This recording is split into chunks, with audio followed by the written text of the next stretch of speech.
रांची में अभी हालात सामान्य हैं। सड़कों पर आरएएफ के जवान दिखाई दे रहे हैं, वहीं कई जगहों पर रोड अभी भी सुनसान है।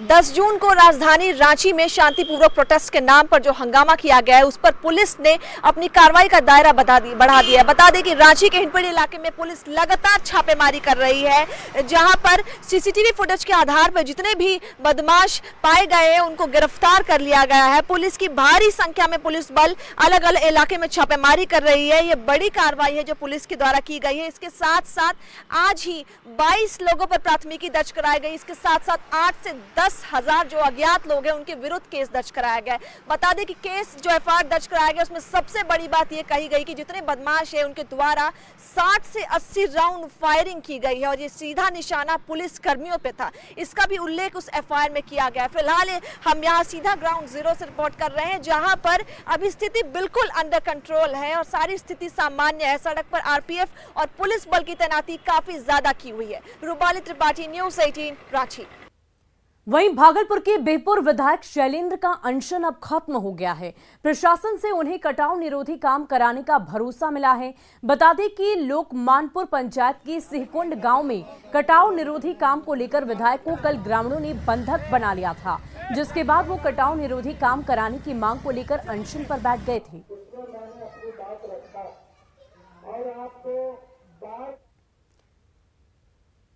वहीं राजधानी पटना के राजेंद्र नगर इलाके में कई जगहों पर अभी नमामि गंगे परियोजना का काम चल रहा है। सड़कों पर गड्ढे बने हैं। सड़क बनाने के रॉ मटेरियल अभी स्टोर करके सड़क पर ही रखे हुए हैं, जिससे यहां पर जल जमाव होना तय है। देखिए संवाददाता संजय कुमार की ये रिपोर्ट। जिस जगह पर खड़े हैं इसे राजेंद्र नगर इलाके के नाम से जाना जाता है और 2019 का वह मंजर आप सबों को याद होगा, जब राजेंद्र नगर जो पटना का एक पॉश इलाका है, यह पूरा इलाका जल जमाव में डूब गया था। यह जो जल जमाव था यह बारिश की पानी का था, मानसून की बारिश का था और यही वो मैकडोवल गोलंबर है जहां पर तत्कालीन जिलाधिकारी, नगर निगम के इंजीनियर, नगर निगम के प्रशासक सभी लोग पहुंचे थे और यह देखा गया था कि जो कनेक्टिविटी है, सीवरेज सिस्टम है, चेंबर से नाले का जो कनेक्टिविटी है वह ठप पड़ा हुआ है, वह बंद पड़ा हुआ है और इसी वजह से जाम की भीषण समस्या उत्पन्न हो गई थी। एक बार फिर से राजेंद्र नगर इलाके में जल जमाव का खतरा मंडरा रहा है और यह खतरा यूं ही नहीं मंडरा रहा है, इसकी वजह एक बड़ी लापरवाही है।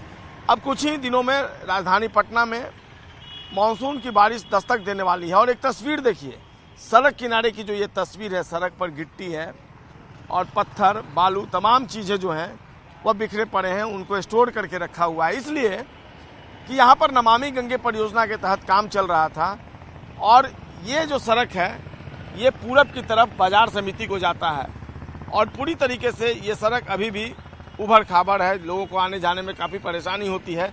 सड़क की ढलाई आज तक नहीं हुई और ऐसे में अगर मानसून की बारिश आती है, जगह जगह गड्ढे भी हैं, तो इस मानसून की बारिश में क्या हालात होंगे इसका अंदाज़ा लगाना मुश्किल नहीं है। और ये हाल राजधानी पटना का है, जिसकी ड्यूटी की जिम्मेवारी हर किसी की ड्यूटी थी, चाहे वो जो भी एजेंसी हो, चाहे पथ निर्माण विभाग हो, नगर निगम हो, वुडको हो, तमाम एजेंसियां अपनी लापरवाही में आगे रहीं। लिहाजा शहर की स्थिति तो बदसूरत है ही, लेकिन जो सबसे बड़ा खतरा जल जमाव का है वह राजेंद्र नगर इलाके में एक बार फिर से मंडराने लगा है। चूँकि इस बार मानसून की बारिश अच्छी होगी, इस बात का पूर्वानुमान मौसम विभाग ने भी लगाया है और लोग फिलहाल रिस्क लेकर आ जा रहे हैं। लेकिन यकीन मानिए, अगर बारिश होती है तो फिर इस इलाके का 2019 की तरह हाल होगा, इस बात से इनकार नहीं किया जा सकता। सवाल यही है कि सरकारी एजेंसियों की लापरवाही का खामियाजा आम लोग क्यों भुगतें और क्यों अपनी जान हथेली पर लेकर आने जाने को लोग विवश हों। कैमरा पर्सन अजय दुबे के साथ संजय कुमार, न्यूज़ 18 राजेंद्र नगर पटना। वहीं सीतामढ़ी से लगने वाली नेपाल की सीमा पर विदेशी नागरिकों की गिरफ्तारी ने सुरक्षा व्यवस्था की पोल खोलकर रख दी है। विदेशी नागरिक खुली सीमा का फायदा उठाकर भारत में प्रवेश कर जाते हैं और भारत विरोधी गतिविधियों को बढ़ावा देते हैं। हाल ही में चीन के 2 नागरिकों की गिरफ्तारी से देश की सुरक्षा एजेंसियों के पास एक बार फिर से चौकन्नी उनकी निगाहें हो गई है और मामले की जांच में पूरी तरह से जुट गई है।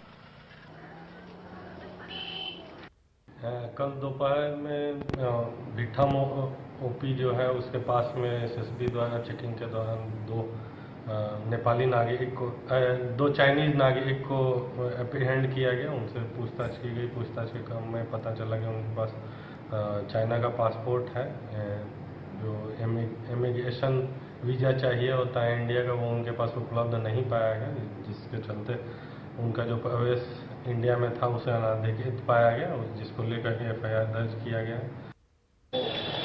भारत नेपाल की खुली सीमा का फायदा उठाकर अक्सर भारत विरोधी जो ताकतें हैं वो भारत में आकर यहाँ की शांति व्यवस्था को भंग करने की कोशिश करते हैं। हालांकि सीतामढ़ी पुलिस को उस समय बड़ी सफलता हाथ लगी जब सर्दी परिस्थिति में सीतामढ़ी के जो भिट्ठा पुलिस पोस्ट है वहां पर एसएसपी और सीतामढ़ी पुलिस ने दो चीनी नागरिकों को पुलिस हिरासत में लिया है। हालांकि इनसे पूछताछ की जा रही है और सीतामढ़ी एसपी के निर्देश पर इनका मेडिकल जांच भी कराया जा रहा है। और इतना ही नहीं, इनके पास से तकरीबन 7 भारतीय मोबाइल का सिम बरामद किया गया है और कई आपत्तिजनक दूसरे सामग्री भी बरामद की गई है। और इसके अलावा भी पुलिस कई बिंदुओं पर पड़ताल कर रही है कि आखिर इनको कहां जाना था और किस परिस्थिति में ये भारत सीमा में प्रवेश कर गए। तो जो जानकारी मिली है उसके अनुसार ये चीन से थाईलैंड गए थे और थाईलैंड के बाद ये नेपाल पहुंचे थे और नेपाल से भारत के कई महानगरों में घूमने के बाद ये फिर से आज सीतामढ़ी के रास्ते नेपाल जा रहे थे कि पुलिस को शक हुआ और इनको हिरासत में ले लिया गया है। राकेश रंजन, न्यूज 18 सीतामढ़ी। और न्यूज 18 इंडिया ने टीआरपी के ताजा आंकड़ों में आज तक को पीछे कर दिया है। खबरों की तेज रफ्तार, मुद्दों पर जबरदस्त पकड़ और देश के सबसे अनुभवी चेहरों की बदौलत न्यूज 18 इंडिया ने आज तक से बाजी मारी है। ब्रेकिंग न्यूज, ग्राउंड रिपोर्ट, मुद्दों पर बहस हो या